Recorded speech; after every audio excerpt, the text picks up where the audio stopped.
Pronto, meu amigo. Vamos lá. Boa reunião para vocês, boa live. Pessoal, boa noite.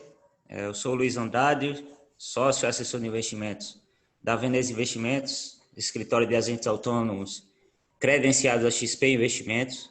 E hoje a gente tem o prazer aqui de estar recebendo o Bernardo Queima, que é o representante da Oct aqui no Brasil, sócio da Itajubá Investimentos. Também está aqui para ajudar a gente o Guilherme Simão, que também está lá na Itajubá. E o Bernardo hoje vai contar um pouco para a gente sobre a casa, né, o Oct, que é um fundo, um veículo internacional, tá? Muita gente também tem essa dúvida, né? Não, é um veículo internacional, mas não muda nada a tributação, tá? Mesma tributação que vocês sabem de fundos de renda fixa, fundo de multimercado, não muda nada. É regulado pela CVM também. E a Oct é uma casa especialista em crédito, tá? Internacional, fazem crédito muito bem. O gestor é muito famoso, que é o Howard Marks. Ele tem 2 livros escritos que são excelentes, que é o The Most Important Things, né? E Mastering the Market Cycle. Então, são 2 livros excepcionais aí para quem gosta do mercado financeiro. E até o Bernardo vai contar um pouco mais para a gente, né, Bernardo? Até o Warren Buffett ele fala que quando o Howard solta algum memo, né, um memorando, ele vai lá, é a primeira coisa que ele lê no e-mail dele, né? Então, para você ver como é a cabeça desse cara também, né, que é o fundador da Oct. Então, Bernardo, eu queria que você começasse aí a live se apresentando, conta um pouco da tua história aí, um pouco da Itajubá também, e vamos começar aí, vamos falar da Oct. Primeiro, Luiz e todo o time da Veneza, muito obrigado pelo convite, é um prazer enorme para a gente estar aqui com vocês. Tá? Também queria agradecer a todo mundo que se conectou conosco aí nessa noite. Eu não sei como é que está aí para cima, mas aqui está chovendo bastante em São Paulo, então sabe que nem sempre é fácil. Obrigado aí por todos que estão interessados no tema, para a gente é um enorme prazer falar sobre isso. Contar um pouquinho da minha história.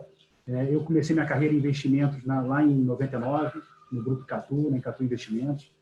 Passei pelo BBA, voltei de novo para a Icatu, quando em 2008 a gente, com meus sócios, a gente tomou a decisão aí de montar a Itajubá, que é uma casa que presta serviço para gestores globais. Aí é o tema que a gente vai falar aqui hoje. Tá?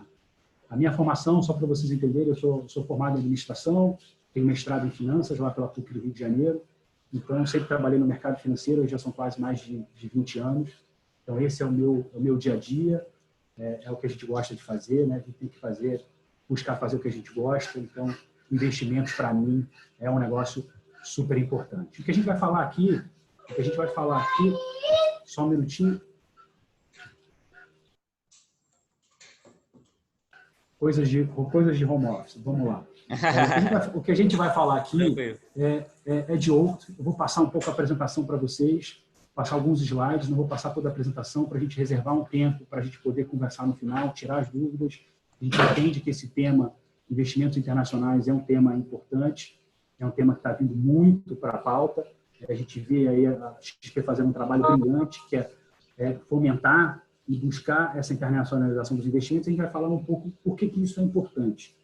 Por que pensar em investimentos internacionais é importante. Então, eu vou passar alguns slides e vou contar um pouco da importância dos investimentos internacionais no portfólio, depois vamos falar de Oct e depois vamos falar do mandato.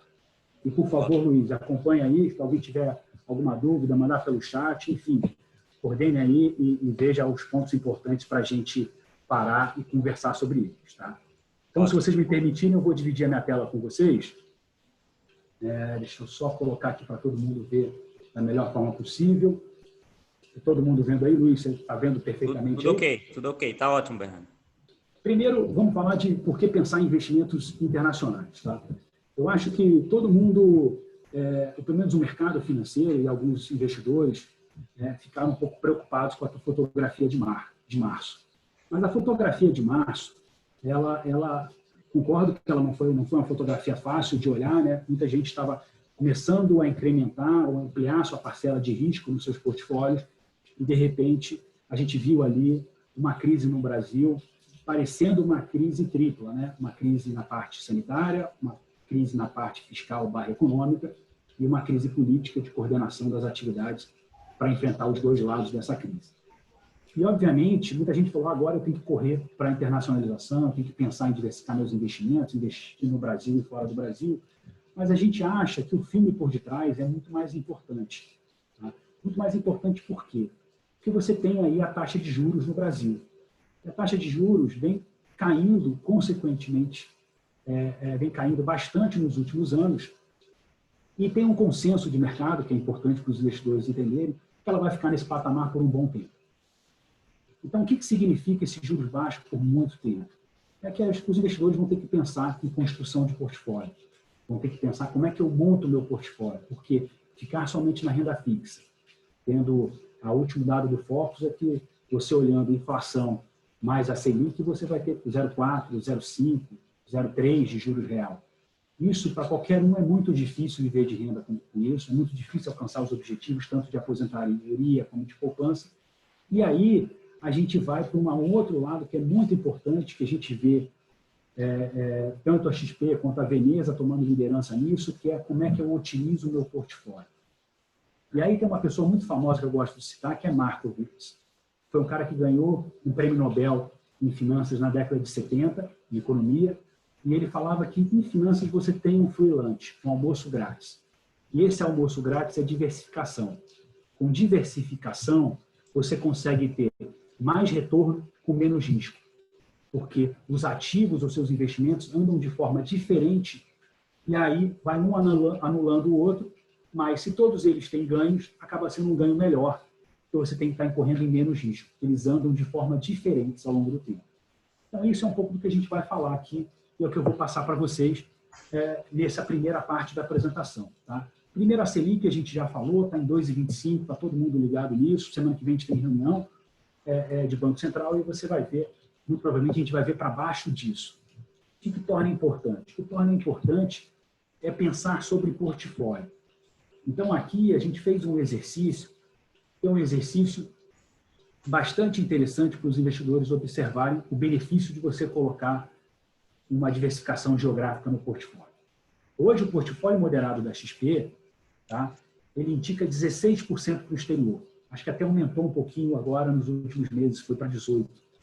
O que a gente fez aqui? Na linha amarela, a gente tirou os 16% do exterior, tá? Rebalanceando somente pelos ativos brasileiros que são indicados no portfólio. E a linha verde, o que a gente fez foi colocar novamente esses 16% para o exterior, para fazer um comparativo de como o exterior melhora ou não o portfólio. E aqui a gente tem duas coisas importantes que estão na tabela aqui de baixo para serem observadas. O primeiro, que investir em renda fixa de alta renda, ou como é conhecido no mercado, em high yield lá fora, tem um benefício de retorno, ou teve um benefício de retorno nesses 3 anos que nós estamos observando aqui desse exercício. Você acabou tendo um retorno melhor, tá, do que você teria com os recursos somente concentrados no Brasil. Mas isso, na minha visão, não é o mais importante. O mais importante para a gente que está no mercado de finanças, pensando em asset allocation, pensando em como melhorar o portfólio, é olhar o Sharpe. O que é o Sharpe? Para muitos investidores pode ser algo novo. O Sharpe é um índice que olha a eficiência do portfólio para cada R$1 que você ganha, quanto que você está tendo de risco, de volatilidade. Quanto maior o Sharpe, melhor o portfólio. Quanto menor, pior o portfólio. Você está tomando muito risco para pouco retorno. Se o Sharpe é pequeno, se o Sharpe é grande, você está tomando mais retorno por menos risco. O que fez esse exercício? O que a alocação de 16% no exterior fez para esse exercício aqui? Você teve uma melhora de Sharpe de quase 3 vezes. Muitos investidores vão falar, mas o que isso significa na prática? Na prática, eu acho que é interessante notar as linhas do gráfico. Vocês vão sentir o que é isso na prática. Vocês vão ver que a linha verde ela é muito menos volátil, ela vai muito menos para baixo ou para cima do que a linha amarela. A linha amarela ela tem mais altos e baixos, ela tem mais quedas. Então, o que é isso na prática? O portfólio fica menos volátil, tá? O portfólio fica mais eficiente, ele corre menos risco. Então, esse é um ponto super importante que eu queria trazer para vocês, que é um pouco da importância de pensar em diversificação geográfica. Tem outro cara que a gente gosta muito de citar aqui no Itajubá, que é o Swensen, que é o CIO do mais importante ou mais notável investidor institucional do mundo, que é o Endowment de Yale. Ele fala que a diversificação geográfica, em alguns momentos, e muitos de vocês devem ter perguntado isso lá em março, no curto prazo, muitas vezes parece não funcionar. Mas quando você olha no médio e no longo prazo, faz muita diferença. E essa crise deu um bom exemplo para a gente. Quando você viu ali em março, todo caiu. A Treasury, que é o título do governo americano, caiu. Os títulos do governo brasileiro caíram. A Bolsa caiu. O crédito caiu aqui, caiu lá fora. Todo o mercado caiu porque o pessoal ficou com pânico. Quando acontece o pânico no mercado, a turma corre para cash, para dinheiro. Quando o mercado volta para a normalidade, né, passa um pânico entre os bancos centrais, entre os agentes econômicos, o mercado volta para a normalidade, começa a haver a discussão, e aí reflete um pouco da importância dessa diversificação geográfica que a gente está discutindo hoje. Qual o país que enfrentou melhor a pandemia? Qual o país que fez o melhor exercício fiscal? Qual o país que é mais eficiente economicamente, tem uma economia mais dinâmica? Qual o país que tem um Banco Central mais forte para enfrentar os desafios que teve essa crise em termos de queda de renda das pessoas? E o que a gente está vendo é que tem países que fizeram melhor dever de casa do que outros. E necessariamente isso vai ser impactado nos resultados econômicos. Então, quando você tem diversos países, você tem diversos resultados econômicos, isso diversifica o seu portfólio. Então, esse é um ponto importante para os investimentos. Bernardo, é interessante também notar no gráfico, né, que a queda ela é muito menor, né, do que o perfil sem o fundo internacional aí na carteira, né? Exatamente, porque as pessoas vão falar, mas colocando o perfil internacional você está ficando mais arriscado. Não, está ficando menos arriscado. Exatamente por esse ponto que você colocou, Luiz, porque você está diversificando mais o portfólio.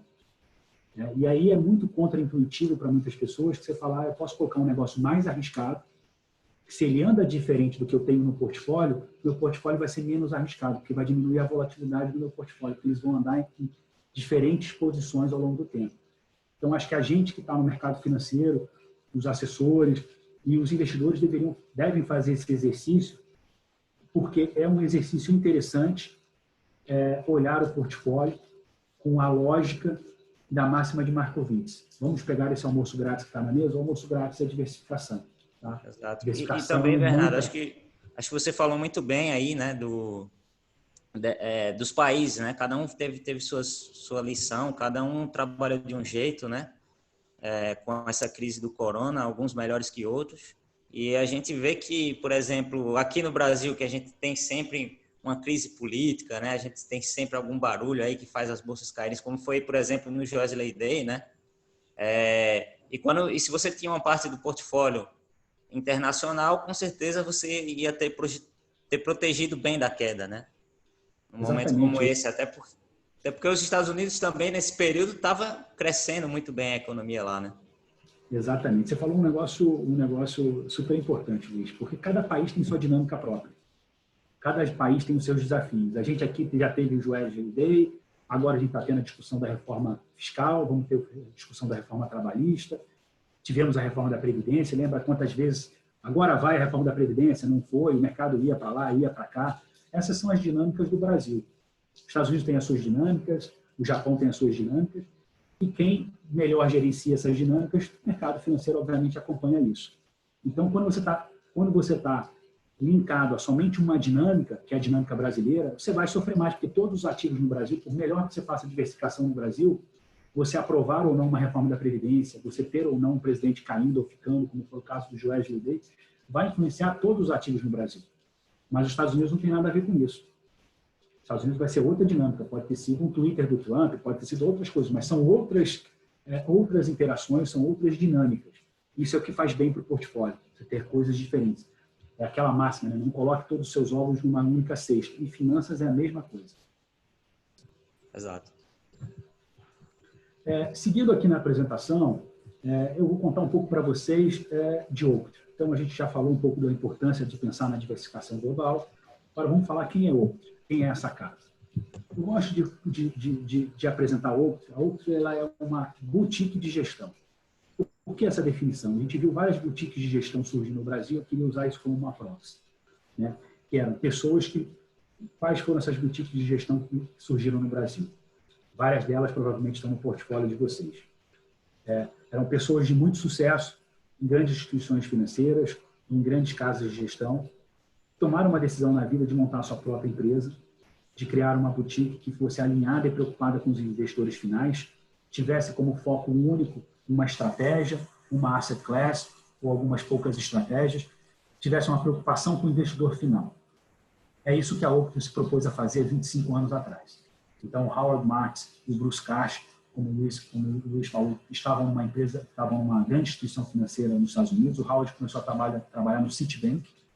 Depois ele passou por uma instituição muito grande nos Estados Unidos chamada TCW.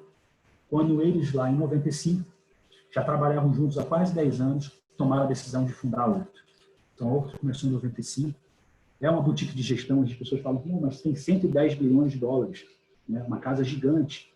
Nos Estados Unidos é possível, sim, ter uma casa de 110 bilhões de dólares e continuar sendo uma boutique. A maioria dos mandatos da Oaktree são fechados, tem capacidade, sempre tem aquela preocupação qual o tamanho ideal, não para o meu bolso, gestor, para eu pensando no investidor, qual o tamanho do fundo ideal para ele ser dinâmico, suficientemente um tamanho adequado para entrar e sair dos mercados.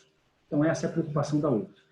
E um ponto que a gente vai falar aqui, que eu acho que é muito importante para os investidores considerarem, é que o coração da Oaktree é crédito.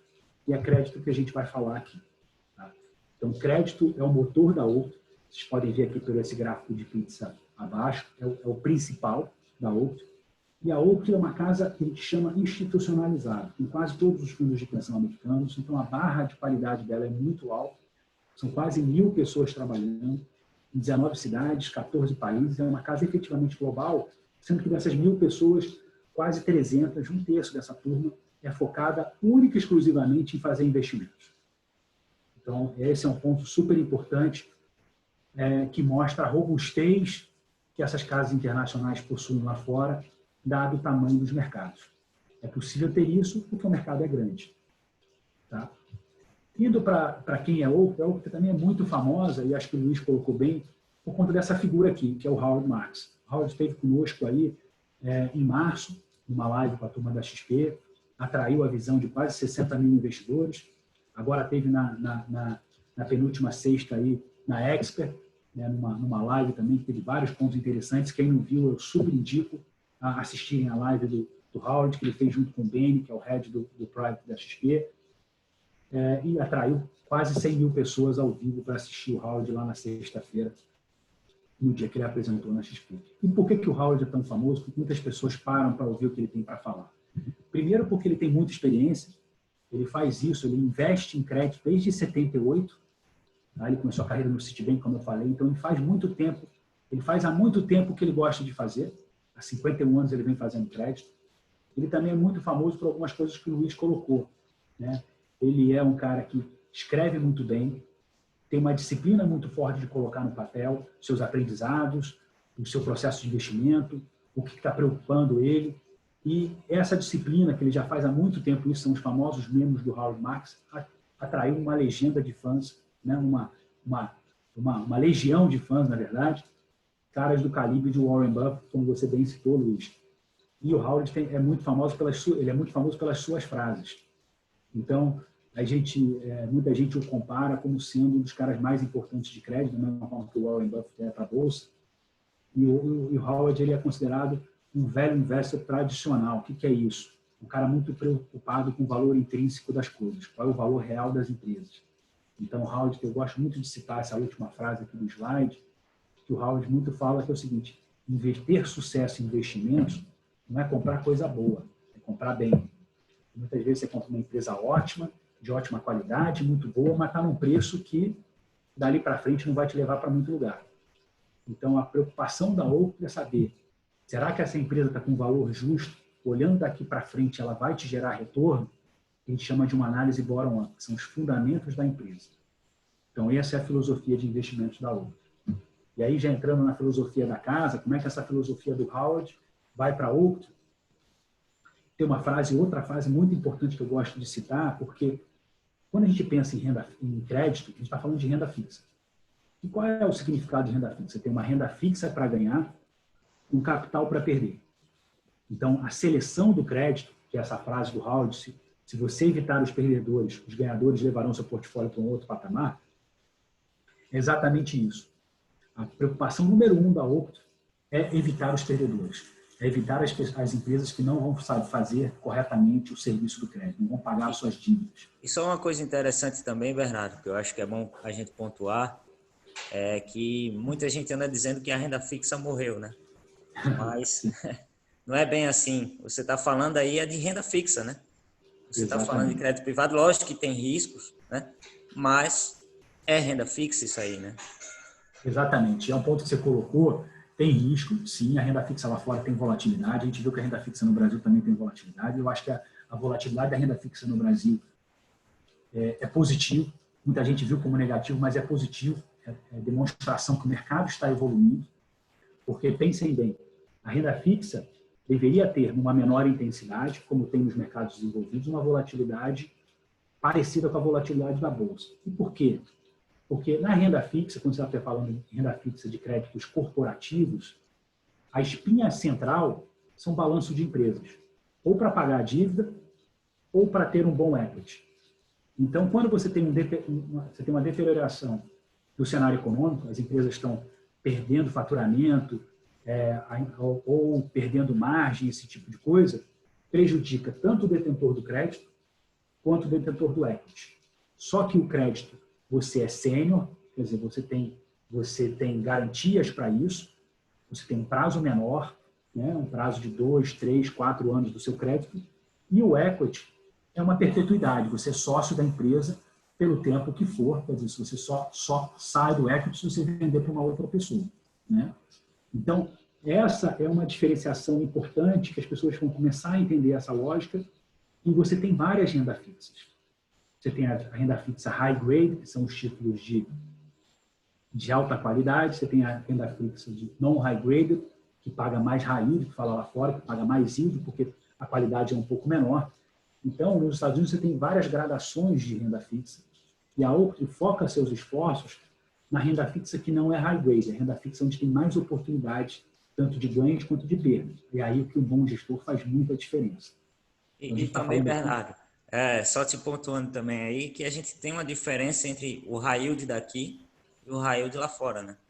O que é considerado high grade aqui não é considerado high yield lá fora, né? Então é importante também isso, né? Não, acho que vale a pena pontuar, tem uma coincidência interessante, que o rating médio desse portfólio, né? Qual é o rating médio do portfólio da Oaktree hoje em dia? É duplo B. Exatamente o mesmo rating da nossa dívida soberana lá fora, a dívida soberana do Brasil. Então, se você for falar, olha, olhando a dívida brasileira lá fora, ela tem a mesma qualidade dos títulos públicos do que esse portfólio de crédito que a Oaktree tem dentro dele. Então, é só para as pessoas levarem isso. E, pessoal, o rating, só para pontuar aqui, as agências de rating, elas rateiam, né, os títulos, né? Então, você vê um título que ele é A, quer dizer que ele tem uma segurança a mais, né? Então, o título soberano aqui no Brasil é como se ele fosse um AAA. Então, só que lá fora ele é considerado B-. Então, você tem BB-, né? Você tem essas diferenças aí de rating que é importante pontuar também. Então, vocês estão vendo aqui que a qualidade de lá, apesar de ser um high yield, né? Não é um high yield como aqui no Brasil. Ele equivale a você estar investindo, por exemplo, no título soberano do Brasil, no Tesouro Direto. Exatamente, fazendo isso lá fora. Esse é um ponto super legal que você colocou, Luiz, porque as agências de rating têm esse trabalho, né, de classificar a qualidade dos créditos. A Oaktree tem sua classificação própria, tem o seu ranking próprio, mas, obviamente, isso é uma referência, as agências de rating são uma referência para os investidores de renda fixa no mundo inteiro. Tá? Então, qual é a filosofia de investimento da Oaktree, que é importante a gente entender aqui? Primeiro, prioridade no controle de risco. Tá? Quando você está entrando num ambiente de high yield, né, de renda fixa de alta renda, é muito importante você ter um controle de risco muito forte. Então, essa é uma prioridade para um. A segunda coisa na Oaktree é muita ênfase na consistência. Porque, diferentemente de alguns mandatos de bolsa, que a concentração é até bom, você tem um papel com 10%, um papel com 5%, 7%, a Oaktree entende que no crédito, o importante é você ter uma boa diversificação e muita consistência no processo. Que aí não vai ter nenhum papel que vai ser responsável pelo sucesso ou pelo insucesso do fundo. O que vai ser responsável pelo sucesso ou insucesso do fundo é o processo de investimento. Se o processo de investimento for mais robusto que o mercado, você vai ter um fundo rendendo melhor que o mercado. Então, é isso que a Octrio se propõe a fazer. Outra coisa é explorar sempre as ineficiências de mercado. Isso uma boutique pode fazer.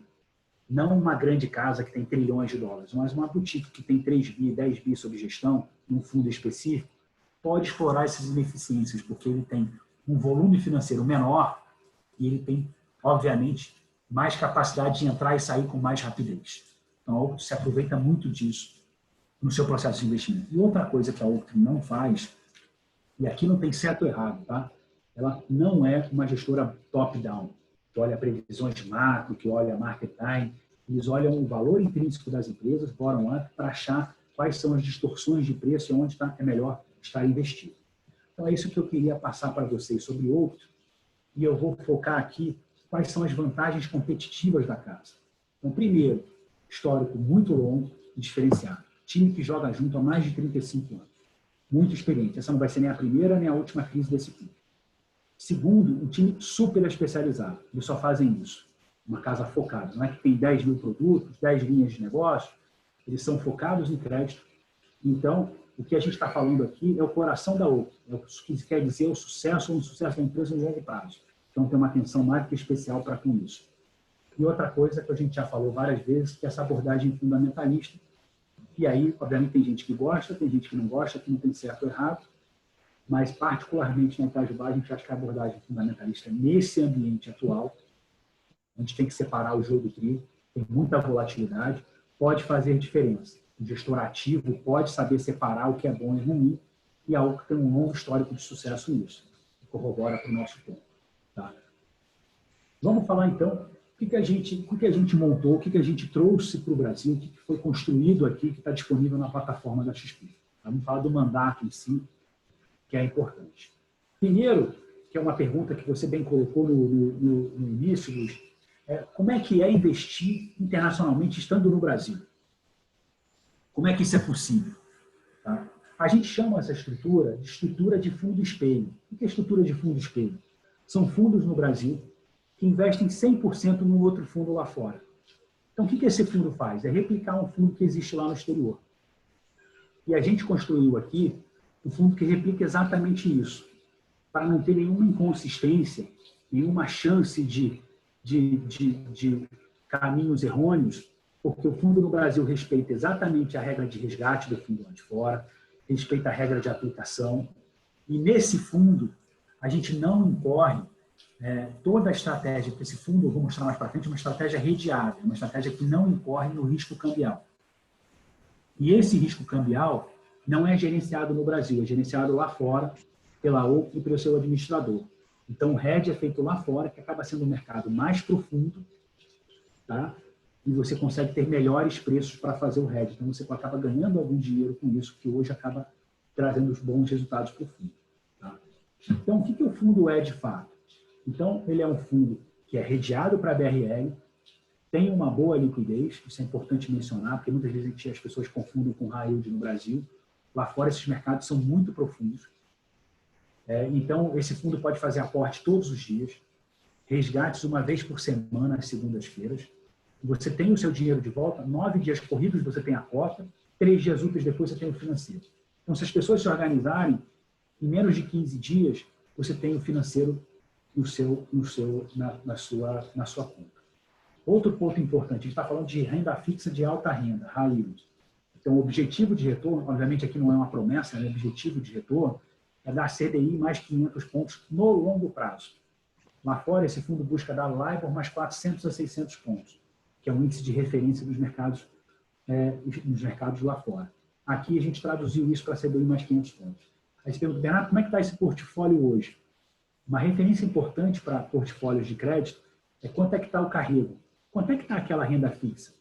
Não que a renda fixa seja o resultado do fundo, porque o fundo vai oscilar em função da marcação a mercado.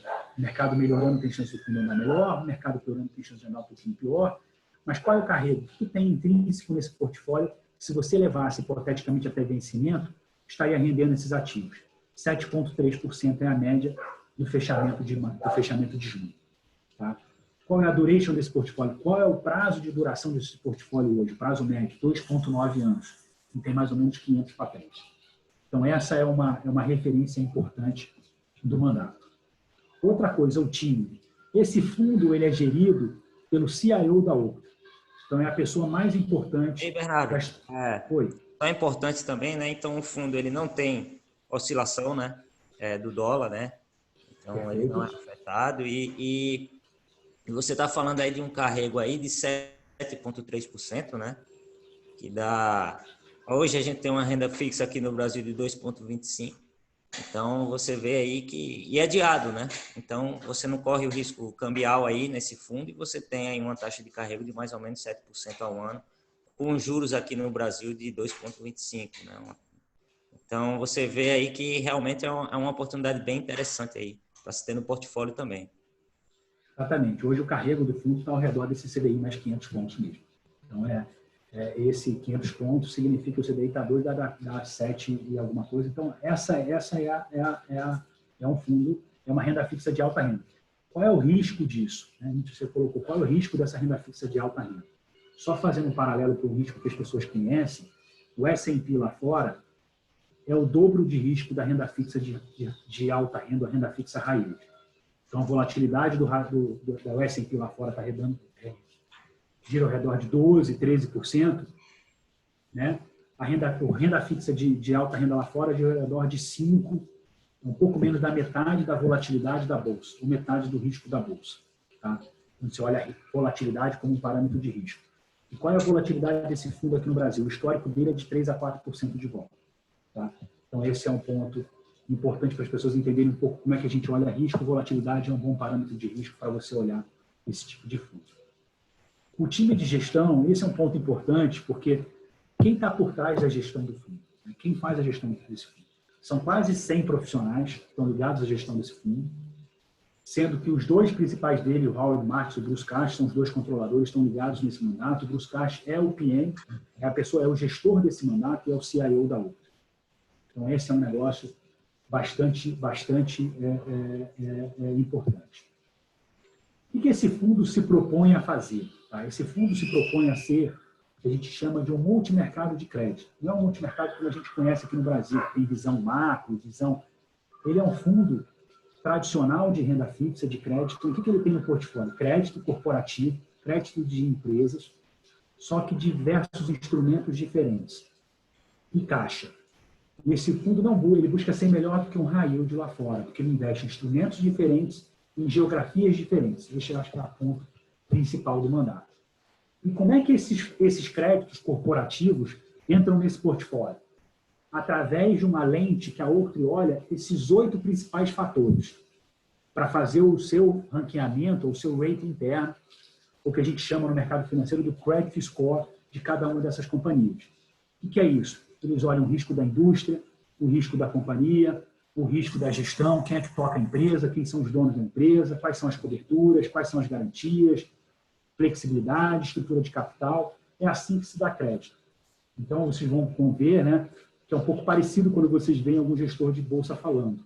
É a mesma filosofia, é parecido, só que você tem alguns outros pontos, que é olhar a garantia, olhar a capacidade de recuperação da empresa se tiver algum choque, para pagar aquele crédito. Então, é muito similar para a gente um pouco desmistificar essa questão do crédito. O crédito é olhar a análise de balanço de empresas, da mesma forma que os gestores de bolsa olham. Tá? E mais algumas coisas. E o fundo, qual é o universo investível do fundo? Aqui eu acho que tem um enorme diferencial. Quando a gente vai para mercados desenvolvidos, o Brasil tem uma máxima da 3-2-1. O Brasil é 3% do PIB mundial, 2% da renda fixa mundial e 1% da renda variável mundial, do market cap das bolsas globais. Quando você pensa em investir em crédito lá fora, globalmente, você vai para um mar de oportunidades. Então, aqui, créditos que não são high-graded lá fora, são mais de 13 mil opções. Então, tem uma ampla gama de opções para Oaktree ir lá e fazer o cherry picking, fazer a escolha ali do joio do trigo, o que é bom para ter nesse portfólio. Então, você tem muitas opções na mesa. Pessoal, dá para a gente lembrar daquela época aqui que tinha poucas opções de carro no Brasil, ninguém gostava, né?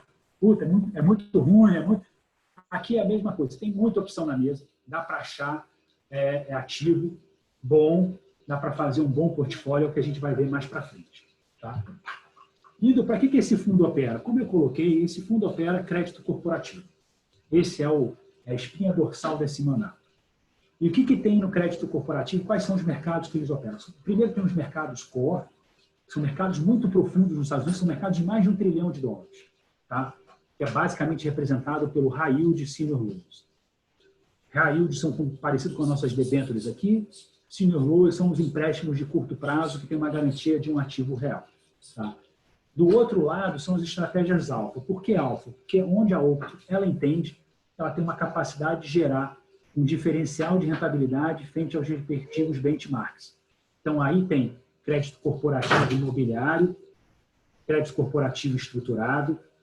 O crédito corporativo imobiliário, você pode pensar nos CRIs aqui no Brasil, CRIs ligados a empresas. Né? A gente já viu CRIs de Petrobras, CRIs de Ambev, é um pouco do que a Oaktree opera lá fora. A parte de crédito, diga. E aí, Bernardo, é $1 trilhão aí o mercado nos Estados Unidos, né? De high yield, esse mercado de high yield de senior loan, cada um tem quase $1 trilhão de profundidade. E mais de 700 empresas, se eu não me engano, né? Mais de 700 emissores lá, né? Não, ali estamos falando de 13 mil emissores. 13 mil. Mil. É muito emissor, tá? Então, assim, é uma ampla gama de oportunidades, que vocês vão ver que o fundo tem bastante diversificação por conta disso. E o fundo também investe no mercado de corporate bonds de emerging markets, tá? Que são empresas de países emergentes. Muitas pessoas aqui, provavelmente algumas pessoas já ouviram, né? Aí colocou o dinheiro lá fora, investiu no bonde do Banco do Brasil, no bonde da Petrobras, que são emitidos lá fora. É o que a Oaktree faz, comprar papéis de grandes empresas que estão sendo emitidos lá fora.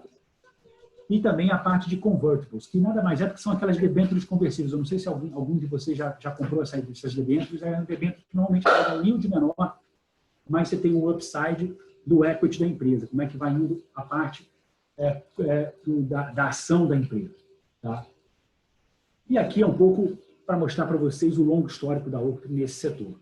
Então, se vocês forem olhar, vocês vão ver que na parte que a gente falou de alfa são as estratégias que estão do lado direito, na parte beta são as estratégias do lado, na parte core são as estratégias do lado esquerdo. Vocês vão ver que a Oaktree tem um longo histórico em cada uma dessas estratégias, um Sharpe melhor, a gente já falou sobre Sharpe aqui, e no parte alfa ele gera um grande diferencial para com os seus respectivos ventures. Tá? Seguindo aqui, vamos falar do portfólio hoje. Tá? Como é que está o portfólio hoje? O portfólio hoje do fundo está diversificado em termos setorialmente, diversificado em termos de estratégias de crédito. Então, se você for olhar os 10 principais setores do fundo, não chega a ser 30% do portfólio. Então, acho que isso é importante. A gente vê muito na renda fixa aqui no Brasil uma concentração mais em bancos e utilities. Lá fora você tem uma ampla gama de opções setoriais. E esse fundo está diversificado também geograficamente. Então, está 65% na América do Norte, falando aí de Estados Unidos e Canadá, 27% Europa e o restante espalhado pelo redor do mundo. Então, tem uma exposição quase nula ou muito pequena para o Brasil. Então, efetivamente está comprando algo que diferente. E a coisa que tem de Brasil nesse portfólio, que não chega a ser 3%, são bonds que não são emitidos aqui no Brasil, que na maioria das vezes não estão disponíveis para os investidores brasileiros. Tá? Só um complemento, Luiz, Bernardo. Eu acho que no primeiro slide já mostra que a gestora tem uma presença global muito forte, então são 17, 19 cidades ao redor do mundo. Eu acho que isso justifica um pouco essa presença global, essa capacidade de olhar para cada região de uma maneira que nem nós brasileiros temos aqui com as empresas no Brasil, né? Então, você, por exemplo, você tem um analista na Ásia, acompanhando o dia a dia das empresas na Ásia, isso te dá muito mais proximidade na hora e poder de decisão na hora de selecionar os ativos. Perfeito, Guilherme. Seguindo aqui, vocês vão ver, como eu falei, o fundo é um fundo oportunista, dinâmico, então não é um portfólio estático naquelas estratégias. Esse comitê de investimento senta a cada 15 dias e toma as decisões importantes do fundo de mover para um mercado ou para outro o que está mais interessante naquele momento. Então, vocês vão ver que tiveram períodos do fundo que ele teve zerado em bonds de empresas de países emergentes, agora momentos que alocaram um pouco mais. Então, o fundo é muito dinâmico nesse sentido. Indo para retorno, e aqui vale sempre aquela máxima de retorno passado, não é indicativo de retorno futuro. Nesse slide tem uma questão adicional a isso, porque a parte cinza é uma simulação, tá? Então, não é o fundo que está na plataforma da XP, o fundo que está na plataforma da XP os dados de retorno do fundo que está na plataforma da XP são os dados que estão em verde claro, tá? Mas o que a gente queria mostrar aqui para as pessoas que estão conectadas conosco? Primeiro, que o fundo tem retorno, então os retornos são atraentes, mas ele tem volatilidade. Então, já tiveram meses aqui de 2% para baixo, meses de 0,05 para baixo, meses de 2 para cima, e recentemente a volatilidade foi muito atípica. Essa crise, como eu comentei, foi a pior queda da história do high yield nos Estados Unidos, nunca caiu tão rápido num único mês, nem na crise de 30, nem na crise de 2008. Então, o fundo também caiu, o fundo está ligado, o mercado americano caiu, como eu falei, o risco disso é um pouco menos da metade do risco de bolsa. Lá no mês de março, a bolsa nos Estados Unidos quase caiu 30%, um pouco mais de 30%, esse fundo caiu um pouco menos da metade, 14,5%. Tá? Foi o que caiu um pouco, o mercado de high yield ele caiu um pouco menos. Mas você vê que o mercado lá fora recuperou muito rápido. Então, você vê que abril o fundo já rendeu 4, maio 5,10, junho 2. Eu não sei se você vai entrar nesse ponto também, mas eu acho que o risco aumentou demais na crise, né? E, consequentemente, os spreads também aumentaram, né? Muito, muito. Então, eu queria que você falasse um pouco sobre isso também. Como é que foi a visão da Oaktree, né, nesse momento de crise? Eles viram isso mais como uma oportunidade? Ou apesar do risco ter aumentado, como é que foi isso? Na visão da Oaktree, Luiz, se você me permitir, eu vou voltar alguns slides para trás, que eu acabei não passando, mas que essa é um pouco da visão da Oaktree, como é que a Oaktree opera o mercado. A Oaktree entendia que o risco era maior quando a gente estava lá no tempo de bonança, 7 ou 8 meses atrás. Porque você tinha empresas no mercado de crédito pagando muito pouco pelo crédito, dando muito pouco garantia. É uma coisa que obviamente você vai mostrar aí no gráfico, desculpe interromper, mas não, é uma coisa vontade, Luiz. que o Jorge fala muito também, que é dos ciclos, né? Exatamente. O mercado é feito de ciclos, né? Exatamente. Então, a Oaktree entendia que estava mais arriscado o mercado há 7, 8 meses atrás, antes do Covid, do que, por exemplo, quando você olhava ali no pico em março. Por quê? Porque em março, as boas empresas vieram para a mesa dando mais garantia, mais prêmio. Então, o que a Oaktree fez foi selecionar um pouco o joio do trigo e buscar as boas empresas que, em momentos de bonança, elas não pagam tanto prêmio assim.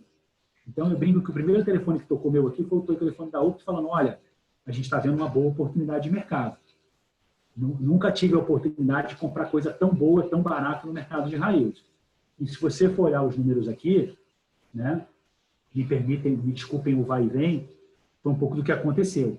Então, você vê o mercado, esse movimento, esses retornos também foram atípicos.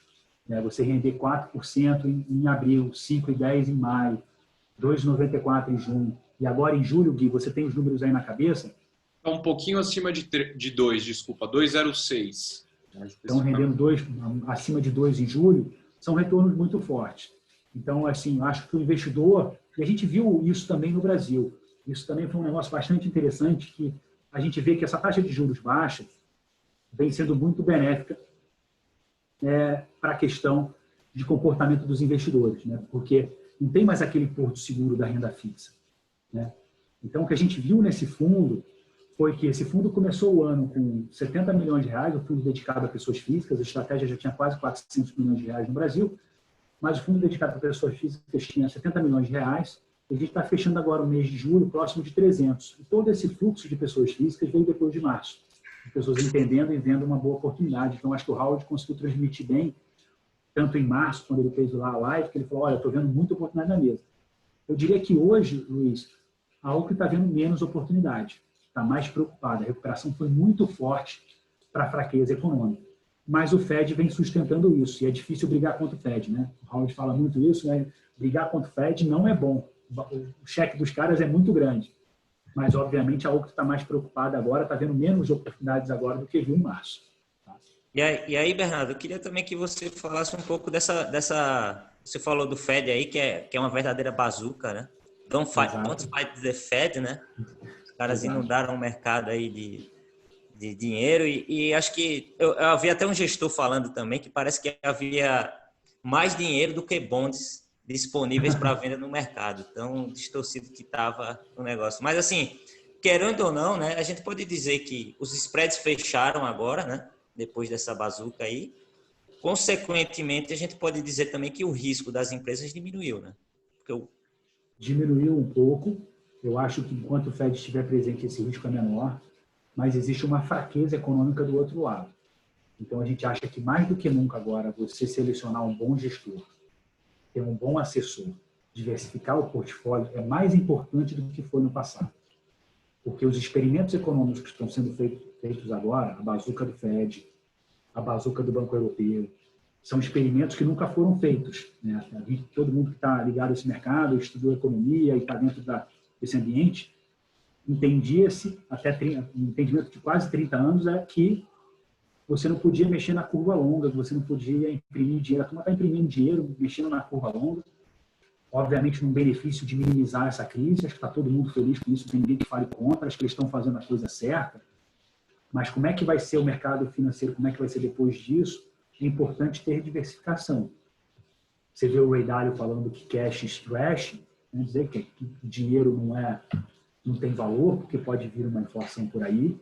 Então, acho que as pessoas precisam pensar em diversificação, precisam pensar nisso, e eu acho que o benefício desse mandato da Oaktree é que você delega, de certa parte, né, dentro desse ambiente de crédito não high grade, essas opções para a Oaktree. Por exemplo, se a Oaktree fosse investir somente em high yield, tá, voltando aqui para o que o fundo investe, isso aqui na normalidade, o fundo investe 60% no mercado core e 40% nas estratégias alfa. Nesse ambiente de crise, por tudo que você falou, Luiz, pela bazuca do Fed, eles estão investindo mais nas estratégias alfa do que nas estratégias core. E por quê? Porque o preço voltou muito rápido no high yield. Então, se esse fundo tivesse investido somente em high yield, certamente ele teria menos opções de menor qualidade na mesa para poder investir. Então, como o fundo pode investir em diversas estratégias, você está delegando para uma empresa de reconhecido saber sobre isso, você tem essa possibilidade de você ir para outros mercados onde o Fed está influenciando menos. E é um pouco do que a Oaktree está fazendo. Então, ele comprou mais os corporate bonds de emerging markets, que acabaram, que essa bazuca do Fed não chegou tão forte, compraram mais o crédito corporativo imobiliário nos Estados Unidos, compraram mais o crédito estruturado. Então, eles estão ali, de certa forma, fazendo um trabalho de proteger um pouco mais ou de buscar outras opções para os investidores. Bom, tá. Seguindo aqui na apresentação, isso aqui, obviamente, é a simulação que a gente fez lá, então não leve em conta que é uma simulação, é só para mostrar no longo prazo que esse fundo agrega retorno. Mas o que eu queria mostrar de mais importante para a gente finalizar aqui a minha apresentação e partir para a parte de perguntas e respostas e ficar à disposição de vocês, é esse slide aqui, que para mim é o mais importante, é o segundo mais importante dessa apresentação. Tá? Primeiro é a importância da diversificação internacional, e o segundo é, o que é isso na prática? Esse fundo da Oaktree ajuda ou não ajuda nisso? O que a gente quer mostrar com esse gráfico, tudo que está em vermelho aqui é correlação próxima de 1. Então, o vermelho, teoricamente, é 1. Você coloca mais do mesmo no seu portfólio. É como se você já tem Petro e está comprando mais Petro. É mais do mesmo. Você pode aumentar a sua posição se você está querendo ter mais Petro no portfólio, mas você não está ampliando a diversificação. Você não está buscando aquele freelance que o Markowitz fala. Quando é que você está buscando o freelance? Quando está mais próximo do verde. É quando as coisas andam de forma diferente. São bons ativos, vão dar bom retorno, mas eles andam em diferentes ritmos. Diferentes, são em diferentes dinâmicas que eles andam para frente. O que a gente pode ver? Que o fundo da Oaktree, mesmo na crise, que as coisas andam mais parecidas, a gente viu isso acontecendo em março, o fundo da Oaktree é um belo diversificador para renda fixa ligada às NTNBs no Brasil, ponto 36, e é um diversificador para renda fixa de crédito corporativo no Brasil, que é um índice que a turma olha muito, que é o índice da JGP, que é um belo índice da renda fixa no Brasil. Ele tem uma correlação de ponto 37. Então, ajuda o portfólio. Então, essa é uma mensagem importante dessa apresentação. A segunda mensagem é que a gente entende que vários investidores têm multimercados nos seus portfólios. Esse fundo, como tem uma vol de 3% a 4%, ele não é um multimercado de high vol, se ele fosse olhar para o mercado multimercado, ele seria um de mais média ou baixa vol. ele também tem uma descorrelação com os principais nomes, que a gente entende que são os principais nomes que estão no portfólio dos investidores. Então, a gente fez questão de abrir o IHFA, que é o índice que é uma referência dos hedge funds brasileiros, né, dos multimercados. A gente abriu os 8 principais nomes. E aqui estão esses nomes que as pessoas normalmente se identificam e que têm investimento, que são casas renomadas e que fazem um belíssimo trabalho no Brasil, como a Verde, como a SPX, como a Absolute, como a Ibiúna, Capital, a Adam, por aí vai. E vocês vão ver que várias casas estão verdinhas. Em várias casas, a correlação é bastante baixa. Então, Luiz, era isso que eu queria falar para vocês. Um ponto importante é que esse fundo tem uma capacidade, esse fundo não vai ficar aberto para o resto da vida, mas essa capacidade ainda está longe. Esse fundo, a Oaktree entende, para continuar fazendo um bom trabalho, gerando retorno para os seus investidores, esse fundo deveria ter um máximo de 10 bilhões de dólares. Está em 3 bilhões, esse mandato tem 3 anos, então é um mandato que a Oaktree já faz desde 98, via carteiras administradas, somente para clientes muito grandes, de 300, 200 milhões de dólares. O Bruce Castro teve a ideia de construir um portfólio para dar acesso aos investidores de menor cheque, isso em 2016, foi no final de 2016, quando foi lançado esse portfólio. E aí vem captando 1 bilhão por ano, tá? 1 bilhão de dólares. A gente está muito animado, acho que tem bastante espaço para os investidores alocarem, deve estar aberto por um tempo, mas só para as pessoas saberem que a Oaktree tem essa preocupação. Então, não é um fundo que vai ficar aberto para o resto da vida. Tá? Então, acho que essa é eram os últimos pontos que eu tinha para falar, Luiz. E aí você fica com o comando aí dos pontos que você gostaria de endereçar aí, em função das dúvidas. Excelente, Bernardo. Acho que foi muito bom. Acho que você deixou bem claro aí. Acho que todo mundo também que está participando da nossa live aqui pôde perceber a importância da diversificação internacional do portfólio, né? E ultimamente a gente vem pegando muito no pé. A XP também vem trazendo diversos veículos, né? Junto com a Itajubá também, né, Bernardo? Você também está com o fundo do Rei Dalio aí, né? Sim. Quem sabe é um prazer enorme também. Quem sabe a gente não faz uma live aí também para você falar um pouco dele. Sim. Então, assim, acho que fica bem claro que você melhora o Sharpe da sua carteira, você melhora o risco-retorno da sua carteira, a diversificação internacional é muito importante. Acho que todo mundo tem que ter um pouco. Infelizmente, né, tem também a legislação impedem que clientes que não tenham R$1 milhão ou que não tem alguma certificação financeira que investam nele, porque é só para investidor qualificado, né? Mas essa legislação, acredito que ela vai mudar também. E acho que você deixou bem claro aí, Bernardo. Acho que foi muito boa a apresentação. Acho que ninguém tem dúvida aí para mandar. Se vocês tiverem alguma dúvida, a gente está à disposição. Podem mandar aqui no Zoom ou no YouTube, tá? Eu estou acompanhando aqui, pessoal. Ou mandem para os assessores, mandem para a gente, que a gente está à disposição de vocês. Bernardo, eu gostaria de te agradecer também, tá? Foi excelente aí a presença. Guilherme, agradecer a você também, ter feito essa ponte aí tão bem. E Bernardo, queria que você deixasse uma palavra final aí, se você tem alguma coisa aí para deixar para os nossos clientes, para os assessores aí da Veneza Investimentos. Primeiro, Luiz, eu queria agradecer a Veneza pela oportunidade, agradecer a todo mundo aí que se conectou nessa noite. Para a gente é um enorme prazer estar falando sobre investimentos, estar falando de Oaktree. A gente acha que mais do que nunca, nesse ambiente de juros baixos, o papel da Veneza e dos seus assessores é essencial, né? Porque a gente está falando de um ambiente que diversificação é importante, construir portfólio é importante. A gente brinca aqui na Itajubá que quando o vento é a favor, algumas pessoas que velejam sabem disso, é muito fácil, é difícil você diferenciar o bom do mau marinheiro, né? Que basta puxar a vela que o vento está ventando a favor, você vai para frente. Quando vem vento de lado, vem vento de todo lado, que a gente tem uma crise, que você não tem mais aquele porto seguro de juros a 14%, 15%, né?